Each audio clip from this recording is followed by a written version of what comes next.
Hello students, this is Kamrul Hoda from Karim City College, Department of Computer Science। उम्मीद करते हैं आप लोग अपने घरों में सेफ होंगे और पढ़ाई को कंटिन्यू किए होंगे और जो वीडियो लेक्चर हम लोग भेज रहे हैं उसका पूरा फ़ायदा उठा रहे हैं। उसी सिलसिले को आज हम लोग फिर से कंटिन्यू करेंगे। जैसा कि हम लोग प्रोग्रामिंग पढ़ रहे हैं C++, जिसमें कि फंक्शन जो सबसे इम्पॉर्टेंट चैप्टर है, एक इम्पॉर्टेंट चैप्टर है जिसको हम लोग पढ़ रहे हैं। तो लास्ट क्लास आपको मैंने बताया था कॉल बाय रेफरेंस मेथड, ठीक है। उसमें एक प्रोग्रामिंग किए थे जिसमें स्वैप किए थे, दो वैल्यूज़ को स्वैप किए थे by using call by reference method. तो उम्मीद है वो प्रोग्राम आपको समझ में आया होगा, जिसको हमने बहुत अच्छे से समझाया था। और सेम प्रोग्राम को कॉल बाय वैल्यू मेथड से भी किए थे, मतलब स्वैपिंग वाला प्रोग्राम जो किए थे वो कॉल बाय वैल्यू मेथड से भी किए थे, कॉल बाय रेफरेंस मेथड से भी किए थे। That is the best example to differentiate between call by value and call by reference. अगर ये दोनों प्रोग्राम आपको समझ में आ गया है तो फिर डिफरेंस बात करने की ज़रूरत नहीं, ऑटोमेटिक आपको डिफरेंस इसमें प्रोग्राम में दिख रहा है। फिर भी यहाँ पर हम देखिए लिख दिए, चूँकि ये इंपॉर्टेंट क्वेश्चन है ना, VBI लिख दिया, difference between call by value and call by reference, दोनों में डिफरेंस क्या पूछा जाता है, ठीक है। तो अगर हम लोग इन जनरल बात करें तो है क्या, कॉल बाय वैल्यू मेथड में हम लोग करते क्या, in call by value actual arguments gives और passes the copies values to the formal argument. हम लोग बात किए थे कि एक्चुअल आर्गुमेंट एक होता है, एक फॉर्मल आर्गुमेंट होता है। ये जो फंक्शन को हम लोग कॉल करते हैं, जहाँ से फंक्शन कॉल होता है ना, उसको हम लोग बोलते हैं एक्चुअल आर्गुमेंट। तो यहाँ पर क्या बोल रहे हैं कि एक्चुअल आर्गुमेंट क्या करता है, पास करता है, क्या पास करता है, कॉपी का पास करता है, ठीक है, वैल्यूज़ का कॉपी पास करता है, क्या, हाँ, फॉर्मल आर्गुमेंट में।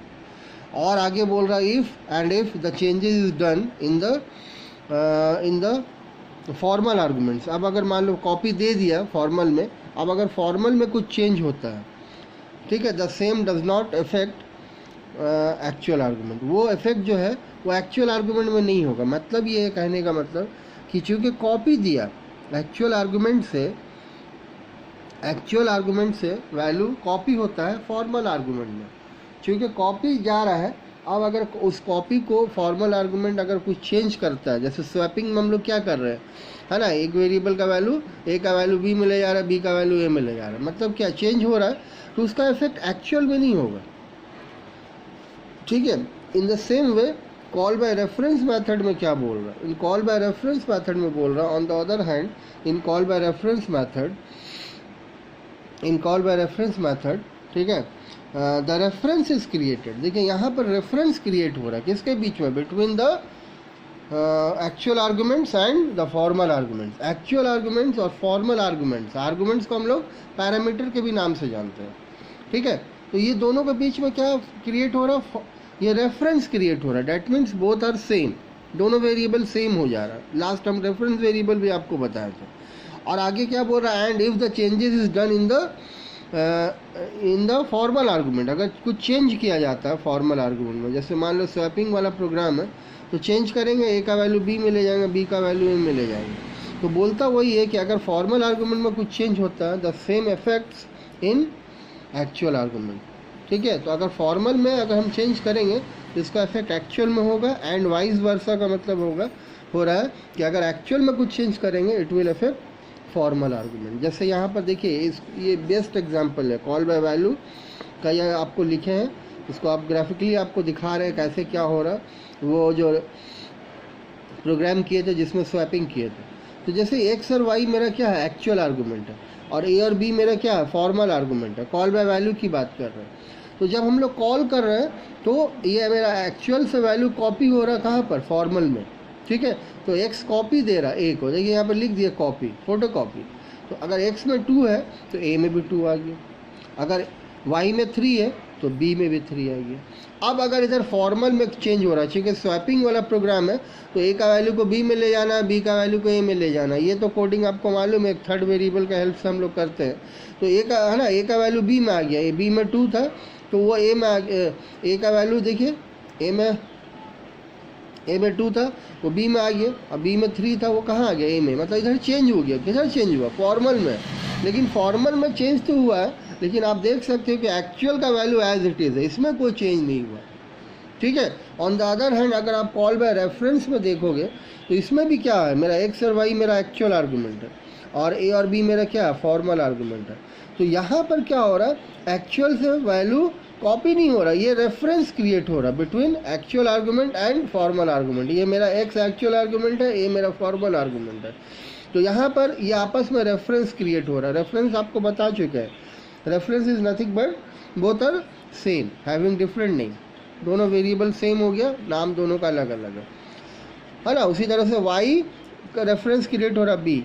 ठीक है। तो अब यहाँ पर क्या होगा, रेफरेंस में अगर x में 2 है तो a में भी 2 आ जाएगा, लेकिन आपस में रेफरेंस हो गया। y में 3 है तो b में भी 3 हो गया। अब अगर a का वैल्यू b में आ रहा है, अगर a में 2 है तो b में 2 आ गया। जैसे b में 2 हो रहा है, ऑटोमेटिक इधर एक्चुअल में चेंज हो रहा है। क्योंकि हम फॉर्मल में चेंज कर रहे हैं तो इट विल अफेक्ट एक्चुअल। ठीक है। b का वैल्यू a में आ रहा है, तो अगर b में 3 है तो a में 3 आया, तो देखिए है ना, एक्चुअल में ऑटोमेटिक 3 आ रहा है। This is all about the difference of call by value and call by reference. ठीक है। यहाँ पर ये बोला जा रहा है कि अगर यहाँ पर कुछ चेंज होता है फॉर्मल में तो इट विल अफेक्ट एक्चुअल, और अगर एक्चुअल में कुछ चेंज करते हैं तो it will affect formal argument, because both are same. तो आपको यही डिफरेंस है जो कि हम लोग बात कर चुके हैं प्रोग्रामिंग में। ठीक है। उम्मीद आपको समझ में आ रहा होगा हम लोग क्या इसमें बात करना चाह रहे थे। तो देखिए ये क्वेश्चन अगर मान लो आता है, तो अगर मान लो लैंग्वेज आप लिखना चाहते हो तो ये लैंग्वेज लिख सकते हो, और अदरवाइज आप क्या कर सकते हो, प्रोग्रामेटिकली भी आंसर कर सकते हो। मतलब ये प्रोग्राम जो हम लोग कॉल बाय रेफरेंस से किए थे, ये वाला प्रोग्राम, और यही प्रोग्राम कॉल बाय वैल्यू से किए थे।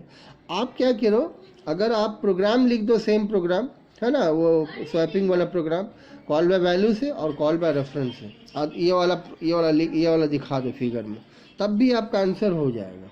कोई ज़रूरी नहीं आप उसको एकदम लैंग्वेज में लिखना, लेकिन हम लैंग्वेज में लिख दिए ताकि आपको यहाँ पर कोई दिक्कत नहीं हो। लेकिन इन केस मान लो आप लैंग्वेज में नहीं लिखना चाहते हो, क्योंकि प्रोग्रामिंग हम लोग बात कर रहे हैं, तो प्रोग्रामिंग को अगर प्रोग्रामेटिकली आंसर दे तो it will be more better. ठीक है। तो उम्मीद आपको समझ में आ रहा होगा। ठीक है। तो इसको समझना है फंक्शन को, क्योंकि फंक्शन बहुत इंपॉर्टेंट चैप्टर है। ठीक है। बिल्डिंग ब्लॉक्स ऑफ C++ है, तो इसको समझना है। और बाकी जो हम लोग इससे पहले जो आप प्रोग्रामिंग जो किए हैं उसको भी आपको लेके चलना है, क्योंकि प्रोग्रामिंग इज़ ऑल अबाउट, ठीक है, हम लोग को वन स्टेप बाय स्टेप बढ़ते रहना होगा, तभी पिक्चर क्लियर होगा। ठीक है। उम्मीद है समझ में आया होगा। Thank you.